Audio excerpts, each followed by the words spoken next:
السلام عليكم ورحمة الله وبركاته. الحمد لله نحمده ونستعينه ونستغفره ونؤمن به ونتوكل عليه ونعوذ بالله من شرور أنفسنا ومن سيئات أعمالنا. من يهده الله فلا مضل له ومن يضلله فلا هادي له، ونشهد أن لا إله إلا الله وحده لا شريك له، ونشهد أن سيدنا وسندنا ومولانا محمدا عبده ورسوله صلى الله تعالى عليه وعلى آله وأصحابه وبارك وسلم تسليما كثيرا كثيرا. أما بعد، فقد قال الله تعالى في القرآن الكريم: أعوذ بالله من الشيطان الرجيم، بسم الله الرحمن الرحيم. إن أول بيت وضع للناس للذي ببكة مباركا وهدى للعالمين، فيه آيات بينات مقام إبراهيم، ومن دخله كان آمنا، ولله على الناس حج البيت من استطاع إليه سبيلا. وعن أبي ذر رضي الله تعالى عنه قال: يا رسول الله، أي مسجد أُذِعَ في الأرض أول؟ قال رسول الله صلى الله عليه وسلم: المسجد الحرام. وقال الله تعالى في شان حبيبه: إن الله وملائكته يصلون على النبي، يا أيها الذين آمنوا صلوا عليه وسلموا تسليما. شكري درود إبراهيم পড়ি। اللهم صل على محمد وعلى آل محمد كما صليت على إبراهيم وعلى آل إبراهيم إنك حميد مجيد. اللهم بارك على محمد وعلى آل محمد كما باركت على إبراهيم وعلى آل إبراهيم إنك حميد مجيد. আলহামদুলিল্লাহ, শুরুতেই সেই মহান আল্লাহ তাআলার কৃতজ্ঞতা আদায় করছি, শুকরিয়া প্রকাশ করছি যে মহান আল্লাহ তাআলা আমাদেরকে এই তীব্র গরমেও বাসায় অবস্থান না করে সপ্তাহের শ্রেষ্ঠতম দিনে আগে আগে মসজিদে এসে ইবাদতে লিপ্ত থাকার তৌফিক দিয়েছেন। এই জন্য আমরা মহান আল্লাহ তাআলার কৃতজ্ঞতা আদায় করি, আলহামদুলিল্লাহ। দরুদ ও সালাম পেশ করছি বিশ্ব মানবতার মুক্তির দূত, যিনি সর্বশ্রেষ্ঠ নবী এবং সর্বশেষ নবী, যার অসীম ত্যাগ, ভাষাতীত কোরবানি আর অফরন্ত সাধনার বরকতে আমরা ইসলাম নামক একটি সুন্দর ধর্ম পেয়েছি। এই জন্য সেই প্রিয়তম ব্যক্তির প্রতি দরুদ পড়ি, সাল্লাল্লাহু আলাইহি ওয়াসাল্লাম। সুস্থতা কামনা করছি যারা এই তীব্র গরমে অসুস্থ হয়েছেন, অসুস্থতার কারণে বাসায় কিংবা হসপিটালে শায়িত আছেন। আমাদের অনেক আত্মীয় স্বজন অসুস্থ, আমাদের অনেক মুসল্লি অসুস্থ, আমরা সবার জন্য দোয়া করব আল্লাহ রাব্বুল আলামিন যেন সকলকে পরিপূর্ণ সুস্থতা দান করেন। মাগফিরাত কামনা করছি আমাদের যে সকল মরহুম আত্মীয় স্বজন পরপারে পাড়ি জমিয়েছেন, আমাদের মরহুম মা বাবা সহ শ্রদ্ধাভাজন শিক্ষক বৃন্দদের মধ্য থেকে যারা পরপারে পাড়ি জমিয়েছেন, আল্লাহ রাব্বুল আলামিন যেন সকলকে জান্নাতের সর্বোচ্চ মর্যাদা দান করেন। পরম শ্রদ্ধাভাজন মুরব্বীবৃন্দ এবং প্রিয় যুবক ভাইয়েরা, আমরা সকলেই অবগত আছি আগামী 9 তারিখ থেকে হজের প্রথম ফ্লাইট শুরু হবে। হজের মাস শুরু হয়েছে আগামী 9 তারিখ থেকে, আগামী 9 মে থেকে ইনশাআল্লাহ হজের প্রথম ফ্লাইট শুরু হবে। বাংলাদেশ থেকে প্রায় 1 লক্ষেরও অধিক মানুষ নরনারী এবছর হজ পালন করবেন। আমরা তাদের জন্য দোয়া করব আল্লাহ রাব্বুল আলামিন যারা এই বছর হজের সফরে যাবেন তাদেরকে যেন সুস্থতার সাথে হজের যতগুলি কার্যাবলী আছে সবগুলোকে আদায় করার তৌফিক দান করেন। একজন হাজির জন্য সবচেয়ে বড় সৌভাগ্যের সময় হচ্ছে বাইতুল্লাহকে দেখা। এটা কেমন যেন একটি স্বর্গীয় অনুভূতি। এই অনুভূতি কোনো শব্দ কিংবা ভাষায় ব্যক্ত করা যাবে না। এটা কেমন যেন একটি স্বর্গীয় অনুভূতি। আপনি যতবারই বাইতুল্লাহকে দেখেন না কেন, যখনই নতুন বাইতুল্লাহকে দেখবেন, দীর্ঘ কয়েক মাসের গ্যাপ হয়েছে কিংবা 1 মাসের গ্যাপ হওয়ার পরে আপনি বাইতুল্লাহকে যখন দেখবেন, আপনার কাছে মনে হবে আগের চেয়ে বাইতুল্লাহ আমার কাছে আরও সুন্দর মনে হচ্ছে। তো এই জন্য আজকে আমরা এই বিষয় সংক্রান্ত কিছু আলোচনা আপনাদের সম্মুখে উপস্থাপন করার চেষ্টা করব। দেখেন, এই পৃথিবীর মধ্যে একজন লেখকের, একজন সাহিত্যিক যতই উচ্চাঙ্গের বই লেখুক না কেন, তার বইয়ের মধ্যে কিছু না কিছু ভুল ত্রুটি থাকাটাই স্বাভাবিক। ঠিক তদ্রূপ একজন ডক্টর যখন থিসিস লেখেন, থিসিসের মধ্যেও কিছু ভুল হওয়াটাই স্বাভাবিক।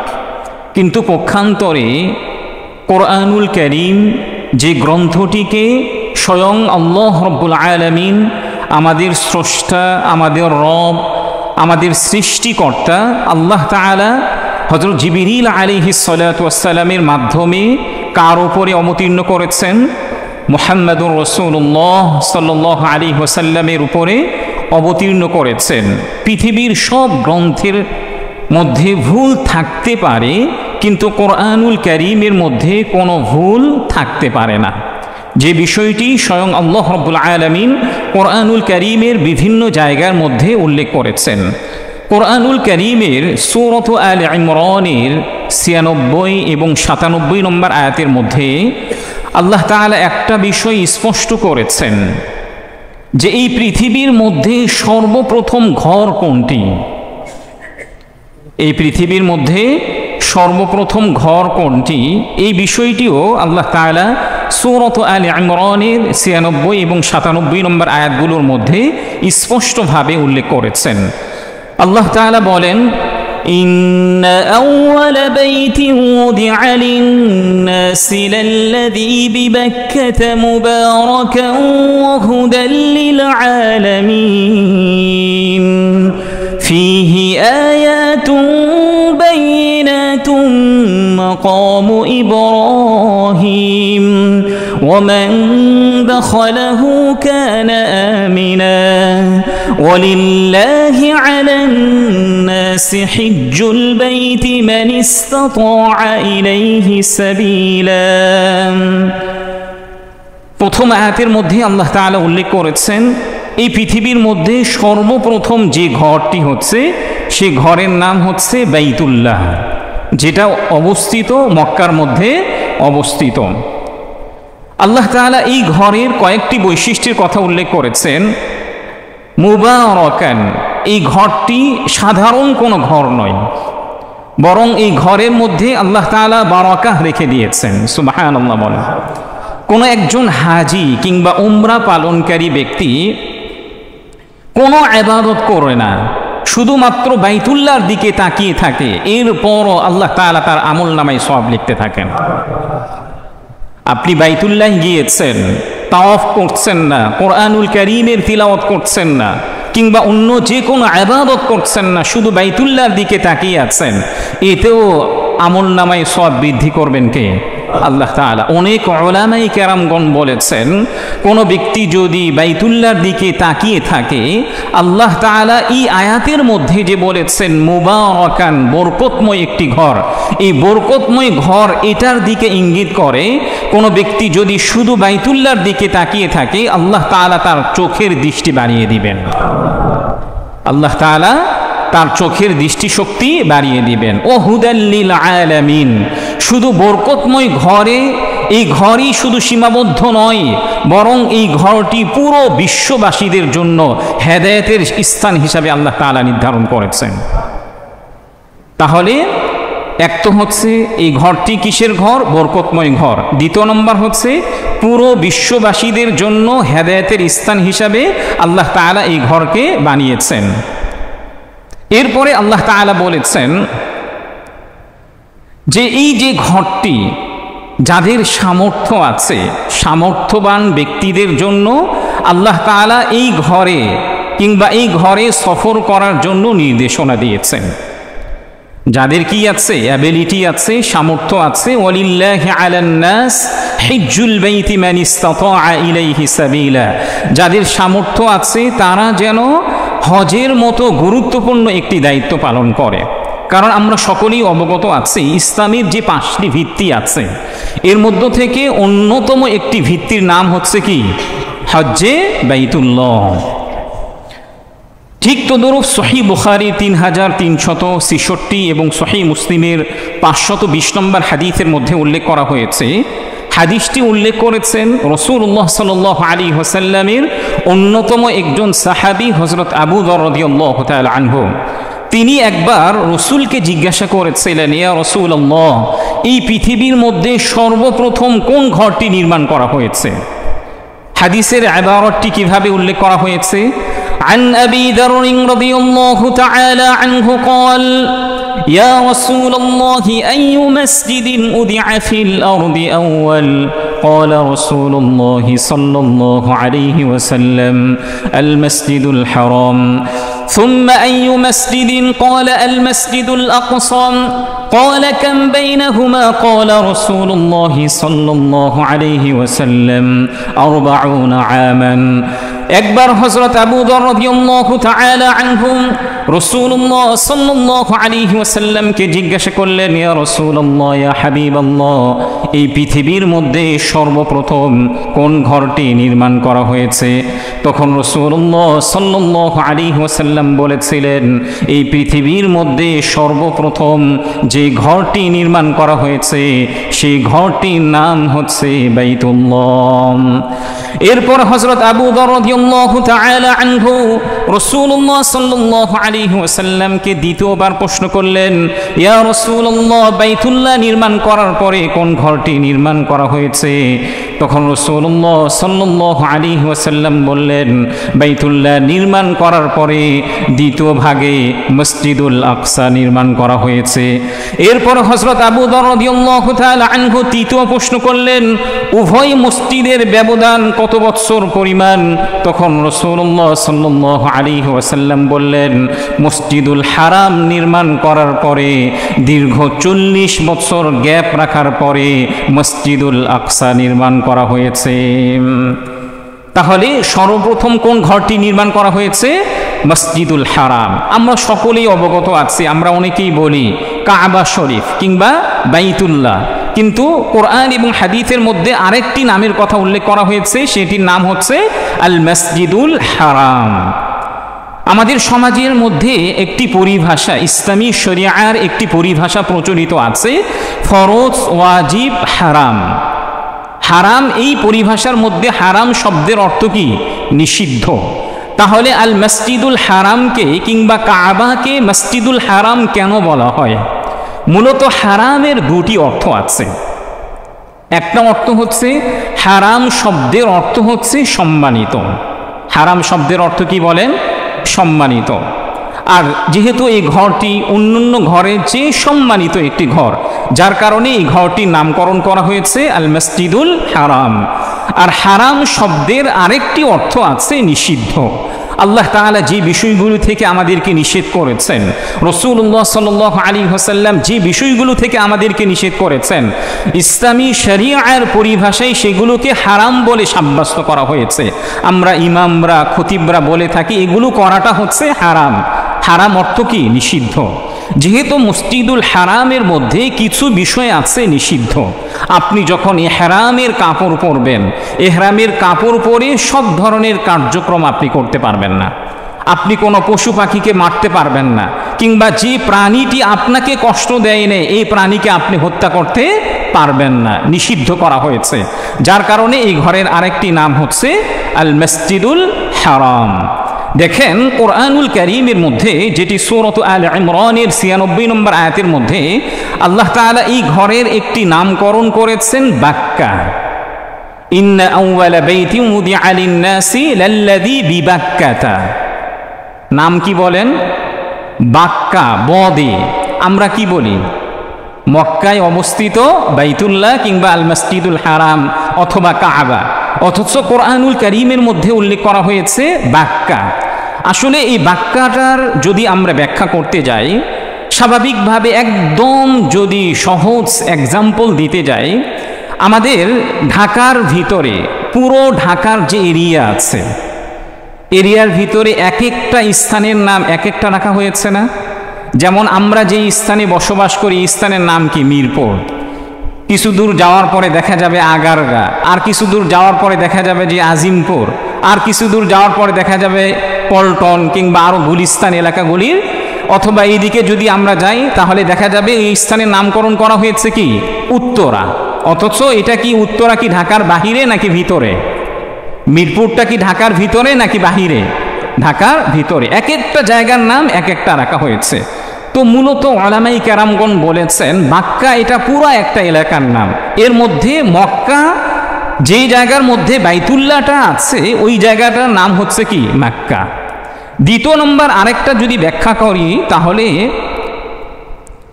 বাক্কাটা এটা প্রাচীনকালে নাম ছিল। বাক্কা এটা কি ছিল? প্রাচীনকালে নাম ছিল। একেবারে শুরুর সময়ে বাক্কা বলে বাইতুল্লাহকে সকলেই অবহিত করত, কিন্তু পরবর্তীতে আস্তে আস্তে এসে বাক্কাটা কি হয়ে গিয়েছে? মক্কা হয়ে গিয়েছে। যেমন ধরেন আমাদের ঢাকার নাম আগে পূর্বে কি ছিল? কথা বলেন, পূর্বে নাম কি ছিল?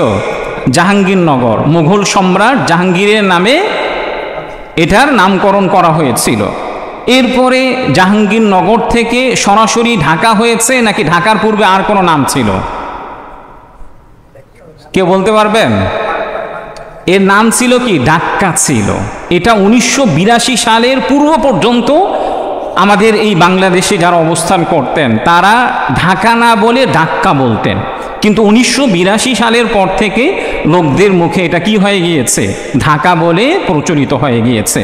ঠিক তদ্রূপ সিলেটের পূর্ব নাম কি ছিল?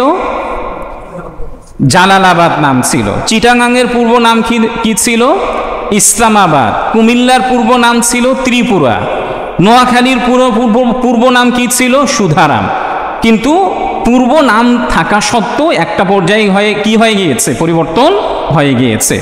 তো এটা আমরা ধরে নিতে পারি কোরআনুল কারীমের মধ্যে যেহেতু আল্লাহ তাআলা বাক্কা বলে নামকরণ করেছেন, কিন্তু অন্যান্য নামের কথা উল্লেখ করা হয়েছে, এটা আমি একটু পরেই বলছি, কিন্তু পরবর্তীতে আস্তে আস্তে মানুষ বাক্কা না বলে মক্কা বলতে শুরু করেছেন। এখন আসুন কোরআনুল কারীমের মধ্যে কয়েকটি আয়াতের মধ্যে বাইতুল্লাহর নাম এক একভাবে উল্লেখ করা হয়েছে। কয়েকটি আয়াতের মধ্যে বাইতুল্লাহর এক একটি নামের কথা উল্লেখ করা হয়েছে। যেমন সূরাতুল মাঈদার ৯৭ নম্বর আয়াতের মধ্যে বাইতুল্লাহর নামকে কাবা বলে উল্লেখ করা হয়েছে। বাইতুল্লাহর নামকে কি বলে উল্লেখ করা হয়েছে? কাবা বলে উল্লেখ করা হয়েছে, যেটা আমরা উপমহাদেশের মধ্যে আমরা স্বাভাবিকভাবে কি বলি, কাবা শরীফ বলি, অর্থাৎ সম্মানিত ঘর। তো এটাও সূরাতুল মাঈদার ৯৭ নম্বর আয়াতের মধ্যে আল্লাহ তাআলা উল্লেখ করেছেন, জাআলাল্লাহুল কা'বাতাল বাইতাল হারাম, জাআলাল্লাহুল কা'বাতাল বাইতাল হারাম কিয়ামান লিন-নাস। আল্লাহ তাআলা এই আয়াতের মধ্যে বাইতুল্লাহকে কাবা বলে নামকরণ করে আল্লাহ তাআলা উল্লেখ করেছেন এই ঘরটি এমন একটি ঘর, পুরো বিশ্বের মানুষদের মিলন স্থান হিসাবে আল্লাহ তাআলা এই ঘরকে বানিয়েছেন। সুবহানাল্লাহ বলেন। পুরো বিশ্বের মিলনস্থল হিসাবে এই ঘরটি আল্লাহ তাআলা বানিয়েছেন। এই ঘরের আরেকটি নাম হচ্ছে আল বাইতুল হারাম, যেটাও সূরাতুল মাঈদার ৯৭ নম্বর আয়াতের মধ্যে আল্লাহ তাআলা উল্লেখ করেছেন। এই ঘরের আরেকটা নাম হচ্ছে আল বাইত, শুধু আল বাইত। স্বাভাবিকভাবে আমরা যে ঘরগুলোতে বসবাস করি, ঘরের আরবি অর্থ হচ্ছে আল বাইতুন। বাইতুন মানে কি, ঘর। তো মক্কার আরেকটি নাম হচ্ছে, কিংবা বাইতুল্লাহর আরেকটি নাম হচ্ছে আল বাইত, যেটাও আল্লাহ তাআলা সূরাতুল বাকারার ১২৫ নম্বর আয়াতের মধ্যে আল্লাহ তাআলা উল্লেখ করেছেন। বাইতুল্লাহ কিংবা আল মসজিদুল হারামের আরেকটি নাম হচ্ছে আল বাইতুল আতীক। আরেকটি নাম কি বলেন, আল বাইতুল আতীক। এর অর্থ হচ্ছে প্রাচীন ঘর, পুরাতন ঘর। যেহেতু এই পৃথিবীর মধ্যে সর্বপ্রথম ঘরের নাম কি, বাইতুল্লাহ কিংবা কাবা ঘর, যার কারণে এই ঘরের আরেকটি নামকরণ করা হয়েছে আল বাইতুল আতীক, যেটাও আল্লাহ তাআলা সূরাতুল হজ্জের ২৯ নম্বর আয়াতের মধ্যে আল্লাহ তাআলা উল্লেখ করেছেন, সুম্মাল ইয়াকুদু তাফাফাহুম ওয়াল ইউফু নুযুরহুম ওয়াল ইয়াতাওয়াফু বিল বাইতিল আতীক। আল্লাহ তাআলা এই আয়াতের মধ্যে বাইতুল্লাহর আরেকটি নামকরণ করেছেন, সেই নামটি হচ্ছে আল বাইতুল আতীক, অর্থাৎ প্রাচীন ঘর। আরেকটি নাম হচ্ছে বাইতুল হারাম, কিংবা আমরা যেটাকে বলি আল মসজিদুল হারাম, যেটা সূরাতুল মাঈদার ২ নম্বর আয়াতের মধ্যে আল্লাহ তাআলা উল্লেখ করেছেন। বাইতুল্লাহর আরেকটি নাম হচ্ছে উম্মুল কুরা, সকল গ্রামদের মা হচ্ছে মক্কা। এই পৃথিবীর মধ্যে সকল গ্রামদের মা কোনটি, মক্কা। যেহেতু এই পৃথিবীর মধ্যে সর্বপ্রথম যেখানে মানুষদের বসবাস শুরু হয়েছে সেটার নাম হচ্ছে মক্কা, যার কারণে বাইতুল্লাহর আরেকটি নামের কথা বলা হয়েছে উম্মুল কুরা। তো প্রিয় ভাইয়েরা, এই আলোচনাগুলি করার অন্যতম কারণ হচ্ছে আগামী ৯ মে থেকে যেহেতু হজের প্রথম ফ্লাইট শুরু হবে, আমাদের মুসল্লিদের মধ্য থেকে যারা এবছর হজে যাবেন তারা বাইতুল্লাহ সম্পর্কে ন্যূনতম হলেও কিঞ্চিত ধারণা পেয়ে যাবেন ইনশাআল্লাহ। যারা হজের সফরে যাবেন, একটা হাদিসের মধ্যে স্পষ্টভাবে উল্লেখ করা হয়েছে সর্বোৎকৃষ্ট হজ কাকে বলে, সর্বোৎকৃষ্ট হজ কাকে বলে। এই প্রশ্নটি যদি আপনাকে করা হয় তাহলে আপনি কি উত্তর দেবেন? আমাদেরকে যদি করা হয়ে থাকে তাহলে স্বাভাবিকভাবে আমরা উত্তর দিব সর্বোৎকৃষ্ট হজ হচ্ছে যে হজের মধ্যে কোনো গুনাহ হবে না, সবসময় ইবাদতের মধ্যে লিপ্ত থাকবেন, কোনো ধরনের কোনো কলুষতা থাকবে না, কিংবা অনর্থক কোনো কথা আপনি বলবেন না। স্বাভাবিকভাবে মানুষের চিন্তা চেতনার মধ্যে এতটুকুই সীমাবদ্ধ থাকবে। কিন্তু রাসূলুল্লাহ সাল্লাল্লাহু আলাইহি ওয়াসাল্লামকে যখন জিজ্ঞাসা করা হয়েছিল যে সর্বোত্তম সর্বোত্তম হজ কোনটি, তখন রাসূলুল্লাহ সাল্লাল্লাহু আলাইহি ওয়াসাল্লাম বলেছিলেন তুতঈমুত তুআম। তুমি হজের সফরে আছো, তুমি হজের সফরে থাকা অবস্থায় মানুষদেরকে খাবার খাওয়াবে, এটাই হচ্ছে সর্বোত্তম হজ। সুবহানাল্লাহ বলেন।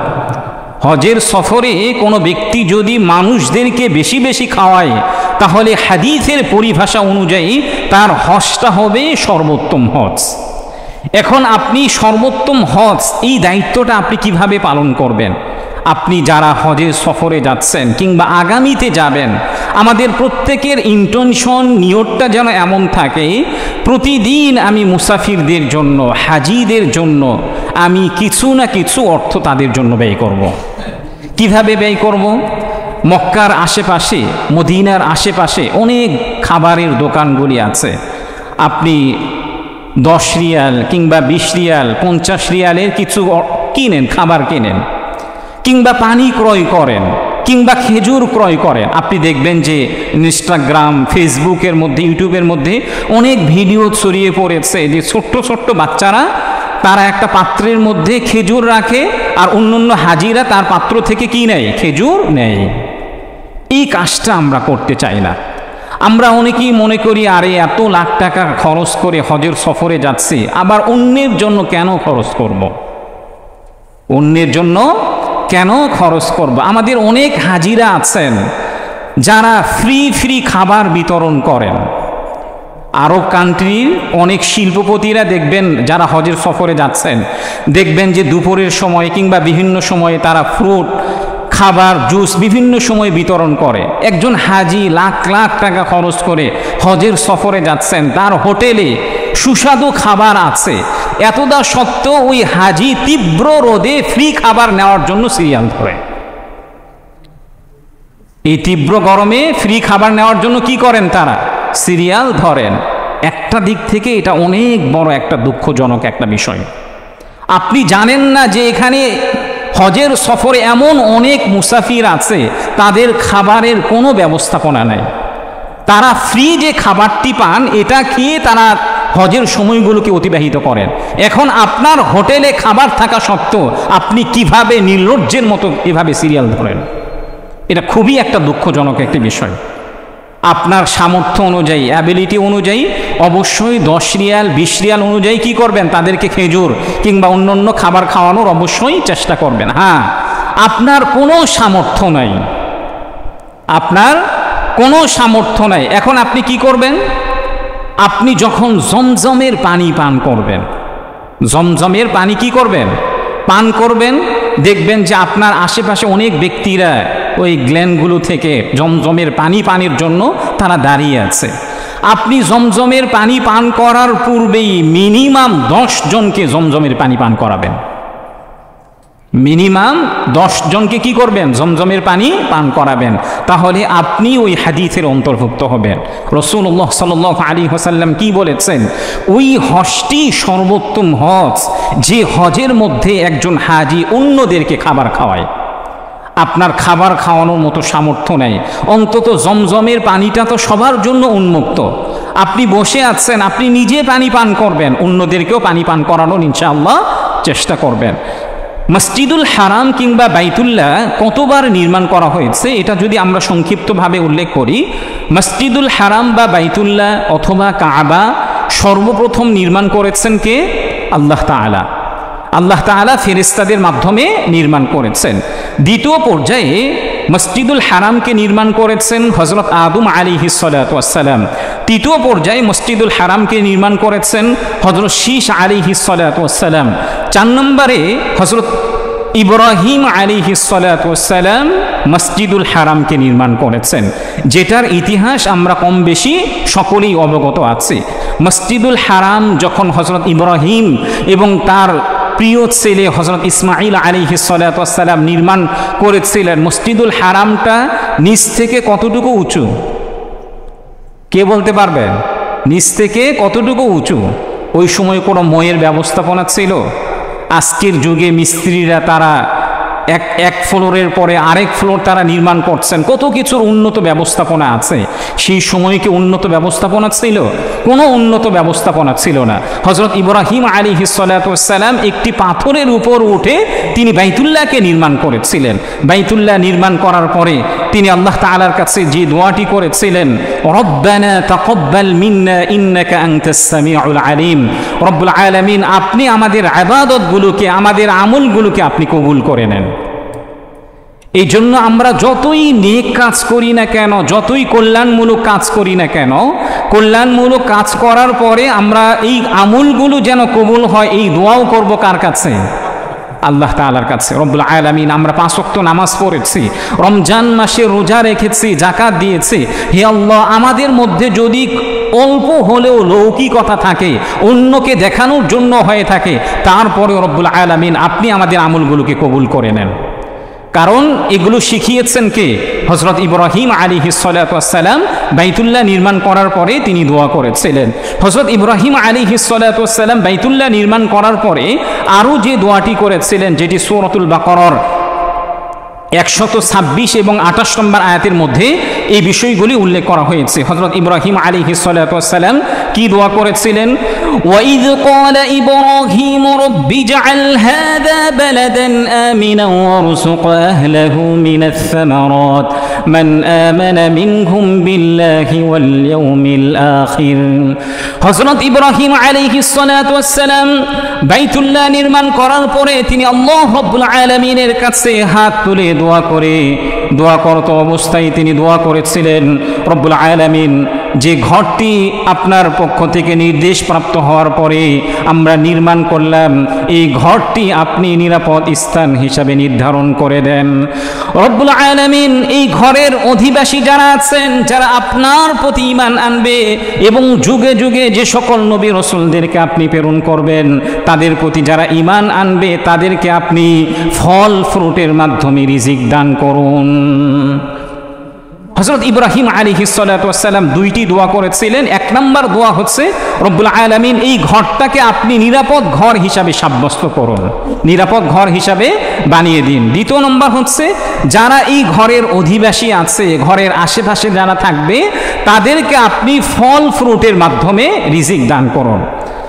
তো 4 নম্বরে এই ঘরটি নির্মাণ করেছেন হযরত ইব্রাহিম আলাইহিস সালাতু ওয়াস সালাম। 5 নম্বরে এই ঘরটি নির্মাণ করেছেন জুরহুম সম্প্রদায়। 6 নম্বরে এই ঘরটি নির্মাণ করেছেন কুসাই বিন কিলাব নামে একজন অনেক বড় নেতা ছিলেন, তিনি নির্মাণ করেছেন। 7 নম্বরে এই ঘরটি নির্মাণ করেছেন মুজার সম্প্রদায়। 8 নম্বর এই ঘরটি নির্মাণ করেছেন রাসূলুল্লাহ সাল্লাল্লাহু আলাইহি ওয়াসাল্লাম এই পৃথিবীতে জন্মের পরে রাসূলের বয়স যখন 35 বছর ছিল। মক্কার কুরাইশরা চিন্তা করলেন যে এই ঘরটি পুনর্নির্মাণ করা দরকার। তখন তাদের সকলের হালাল সম্পদ যেগুলো ছিল, এই হালাল সম্পদগুলোকে একত্রিত করে এই ঘরটি নির্মাণ করা তারা আরম্ভ করলেন। একটা পর্যায়ে যখন তাদের অর্থের সংকট পড়ে গিয়েছে, অর্থের সংকটের কারণে হাতিমে কাবা, যেটাকে আমরা হিজির বলি, বাইতুল্লাহকে হাতিমে কাবাকে পৃথক করা হয়েছে। একটা সময় কিন্তু এই যে কাবার একটা পাশে দেওয়াল দিয়ে ঘেরা একটা এলাকা আছে না, এটাও কি ছিল? বাইতুল্লাহর অন্তর্ভুক্ত ছিল। কিন্তু মক্কার কুরাইশদের হালাল সম্পদের একটু সংকট পড়ে গিয়েছিল, যার কারণে তারা বাইতুল্লাহ নির্মাণ করতে গিয়ে ওই জায়গাটি ছেড়ে দিয়েছেন। এটাও আল্লাহ তাআলার অনেক বড় একটি রহস্য। স্বাভাবিকভাবে সকলের জন্য সৌভাগ্য হবে না বাইতুল্লাহতে প্রবেশ করে নামাজ আদায় করা, কিন্তু আল্লাহ তাআলার অনেক বড় একটি রহস্য। এটা পৃথক হওয়ার কারণে আমরা কম বেশি সকলে এখানে সালাত আদায় করাটা আমাদের জন্য কি হয়ে গিয়েছে? ইজি হয়ে গিয়েছে। ওই সময় আরেকটি যেটি ঘটনা ঘটেছিল, হজরে আসওয়াদটা কাবার সাথে সংযুক্ত কে করে দিবে? তারা পরস্পরে চিন্তা করলেন যে ঠিক আছে, আগামীকাল মসজিদুল হারামের মধ্যে যিনি প্রথম প্রবেশ করবেন তিনি হজরে আসওয়াদটা স্থাপন করবেন। পরবর্তী ফজরের সময় দেখা গেল আমাদের প্রিয়তম নবী মুহাম্মদুর রাসূলুল্লাহ সাল্লাল্লাহু আলাইহি ওয়াসাল্লাম তিনি মসজিদুল হারামের মধ্যে সর্বপ্রথম প্রবেশ করলেন। অন্যান্য মক্কার কুরাইশরা রসুলকে দেখার পরে সঙ্গে সঙ্গে বললেন, আরে সে তো আমাদের আল আমিন, বিশ্বস্ত ব্যক্তি, এই ব্যক্তি, এই আল আমিন যে সমাধান দিবে এই সমাধানের উপর আমরা সকলে একমত হব। পরবর্তীতে রাসূলুল্লাহ সাল্লাল্লাহু আলাইহি ওয়াসাল্লাম হজরে আসওয়াদটাকে সেখানে স্থাপন করেন। এরপরে রাসূলুল্লাহ সাল্লাল্লাহু আলাইহি ওয়াসাল্লামের আরেকজন আত্মীয় ছিল হযরত আব্দুল্লাহ বিন জুবাইর। তার আপন খালার নাম হচ্ছে রসুলের স্ত্রী আম্মাজান আয়েশা রাদিয়াল্লাহু তাআলা আনহা। তিনি যখন আম্মাজান আয়েশা রাদিয়াল্লাহু তাআলা আনহা থেকে শুনলেন যে রসুলের ইচ্ছা ছিল রসুল যদি আরও দীর্ঘ সময় বেঁচে থাকতেন তাহলে হাতিমে কাবাকে বাইতুল্লাহর সাথে সংযুক্ত করে দিতেন, কিন্তু রসুল এই জন্যই হাতিমে কাবাকে বাইতুল্লাহর সাথে সংযুক্ত করে দেন নাই, কারণ এখন যদি আমি সংযুক্ত করে দেই মক্কার কাফের মুশরিকরা অন্যভাবে নিবে। আব্দুল্লাহ ইবনে জুবাইর রাদিয়াল্লাহু তাআলা আনহু যখন আম্মাজান আয়েশা রাদিয়াল্লাহু তাআলা আনহার কাছ থেকে এই হাদিসটি শুনলেন তখন তিনি হাতিমে কাবাকে বাইতুল্লাহর সাথে সংযুক্ত করে দেন। এরপরে আসে হাজ্জাজ বিন ইউসুফ। হাজ্জাজ বিন ইউসুফ আপনারা সকলেই জানেন, হাজ্জাজ বিন ইউসুফ আব্দুল্লাহ বিন জুবাইর রাদিয়াল্লাহু তাআলা আনহুর একদম ঘোরতম শত্রু ছিল। সে কখনোই আব্দুল্লাহ ইবনে জুবাইরকে দেখতে পেত না, যার কারণে আব্দুল্লাহ বিন জুবাইর রাদিয়াল্লাহু তাআলা আনহুকে সেই বাইতুল্লাহর মধ্যেই তাকে নির্মমভাবে হত্যা করেছেন। হত্যা করার পরে আবারও সেই বাইতুল্লাহ থেকে হাতিমে কাবাকে পৃথক করেছেন, যেটা এখনো পর্যন্ত বলবৎ আছে। পরবর্তীতে অনেক বাদশারা চেয়েছিলেন রসুলের এই শেষ ইচ্ছাটা যেন বাস্তবায়িত হয়ে যায়, কিন্তু আমাদের অন্যতম ইমাম মালিক রহমতুল্লাহ আলাই তিনি সিদ্ধান্ত দিলেন যে এভাবে যদি প্রত্যেক বাদশা নিজেদের খেয়াল খুশি অনুযায়ী বাইতুল্লাহকে নির্মাণ করতে যায়, তাহলে এই বাইতুল্লাহটা প্রত্যেক বাদশাহের একটা খেলনার পুতুল হিসাবে হয়ে যাবে। ইমাম মালিক রহমতুল্লাহ আলাই একটা ঐতিহাসিক ফতোয়া দিলেন, ওই ঐতিহাসিক ফতোয়া সকলেই এক বাক্যে মেনে নিলেন। এভাবেই বাইতুল্লাহ নির্মিত হয়েছে। এই জন্য প্রিয় ভাইয়েরা, এই ঘরের হজ করাটা যাদের সামর্থ্য আছে, এই ঘরের হজ করাটাকে আল্লাহ তাআলা কি করেছেন? ফরজ করেছেন। এখন আমরা যারা হজে যেতে পারি না, আমাদের অনেক বড় একটা দুঃখের বিষয় হিসাবে মনে করা চাই যে আল্লাহ তাআলা আমাকে ধনী বানিয়েছেন, সম্পদশালী বানিয়েছেন, কিন্তু আমি নিজ চোখে আল্লাহ তাআলার ঘর দেখতে পাচ্ছি না। আপনি প্রত্যেক হাজিদেরকে, ওমরাকারীদেরকে জিজ্ঞাসা করেন যে বাইতুল্লাহকে দেখা কি এক স্বর্গীয় অনুভূতি। এই অনুভূতি আপনি কোনো শব্দে ব্যক্ত করতে পারবেন না। আপনি যতবার বাইতুল্লাহকে দেখবেন, স্বাভাবিকভাবে আপনি কাশ্মীরে গিয়েছেন, বড় জোর আপনি ৩-৪ বার যাবেন, এরপর আপনার কাছে আর ভালো লাগবে না। কিন্তু ওই ব্যক্তিকে জিজ্ঞাসা করেন যে ব্যক্তি 50 বার 60 বার বাইতুল্লাহকে দেখেছেন, বারবার হজের সফরে যাচ্ছেন, তাকে জিজ্ঞাসা করেন যে ভাই বাইতুল্লাহকে দেখতে কি আপনি বিরক্ত হয়ে যাচ্ছেন? সে আপনার কাছে উত্তর দিবে যে দেখো, বাইতুল্লাহকে যত দেখছি ততই আমার হৃদয়ের মধ্যে প্রশান্তি কাজ করছে। এই জন্য প্রিয় ভাইয়েরা, আপনি এখনো বাইতুল্লাহতে যেতে পারছেন না, আল্লাহ তাআলা আপনাকে নিচ্ছেন না, আপনি মনে করেন যে আল্লাহ তাআলা আপনাকে পছন্দ করেনি, আপনি আল্লাহ তাআলার ঘর দেখতে পাচ্ছেন না, আপনি মনে করবেন যে আল্লাহ তাআলা আপনার প্রতি অসন্তুষ্ট, আল্লাহ তাআলা আপনাকে পছন্দ করছেন না। তাছাড়া কেন আমার সামর্থ্য থাকা সত্ত্বেও, আমার অ্যাবিলিটি থাকা সত্ত্বেও আমি কেন হজের সফরে যেতে পারছি না? কেন বাইতুল্লাহতে দেখতে পাচ্ছি না? কেন নবীজির কবরকে জিয়ারত করতে পারছি না? এই জন্য যাদের সামর্থ্য আছে অবশ্যই আমরা দ্রুত গতিতে হজ এবং ওমরা সম্পাদন করার চেষ্টা করব ইনশাআল্লাহ। দেখেন, ইচ্ছে শক্তি মানুষদেরকে কত দূরে পৌঁছে যায়, ইচ্ছে শক্তি মানুষদেরকে কত দূরে নিয়ে যায়। আমরা গত 10 মাস আগে শুনেছিলাম বাংলাদেশ থেকে আলিফ মাহমুদ নামে একজন ছেলে, একজন একেবারে টকবগে একজন তরুণ, সে হেঁটে হেঁটে বাইতুল্লাহ যাচ্ছে। আপনারা সকলেই হয়তো জেনেছেন যে রমজানের শেষের সময়গুলোতে সে কিন্তু মক্কাতে পৌঁছে গিয়েছে। এখন হেঁটে যাওয়া, তার নিয়ত কতটুকু সঠিক এটা আল্লাহ তাআলাই ভালো জানে। তার নিয়তের ব্যাপারে আমাদের কোনো কি নাই, প্রশ্নও নাই। তার নিয়ত যদি ভালো থাকে সে সওয়াব পাবে কার পক্ষ থেকে? আল্লাহ তাআলার পক্ষ থেকে। এখন যদি তার নিয়তের মধ্যে গরমিল থাকে, এটাও দেখবেন কে? আল্লাহ তাআলা। এখন আমরা যদি তার নিয়তকে প্রশ্নবিদ্ধ করি, এতে আমাদের কোনো উপকার হবে? কথা বলেন, আমাদের কোনো উপকার হবে? আমরা দোয়া করি আল্লাহ তাআলা যেন তার নিয়তের মধ্যে একনিষ্ঠতা দান করেন। তবে যে বিষয়টি আমি বলছি, আপনার জীবনকে সাকসেস করার জন্য আপনার দৃঢ় ইচ্ছা শক্তি খুবই দরকার। আপনি যে বিষয়ে সফলতা অর্জন করতে চান না কেন, চাই আপনি বড় ব্যবসায়ী হতে চান না কেন, আপনি সমাজের মধ্যে একজন প্রতিষ্ঠিত ব্যক্তি হতে চান না কেন, অবশ্যই আপনার দৃঢ় শক্তি প্রাথমিক পর্যায়ে লাগবে। যে আমি আগামী 10 বছর পর আমি কি হতে চাই। আমি যদি এখানে অনেককেই জিজ্ঞাসা করি যে আগামী 10 বছর পর এই সমাজের মধ্যে আপনি কি হতে চান, দেখবেন যে অনেকেরই কোনো নিয়ত নাই, আরে জীবন চলছে যত চলুক।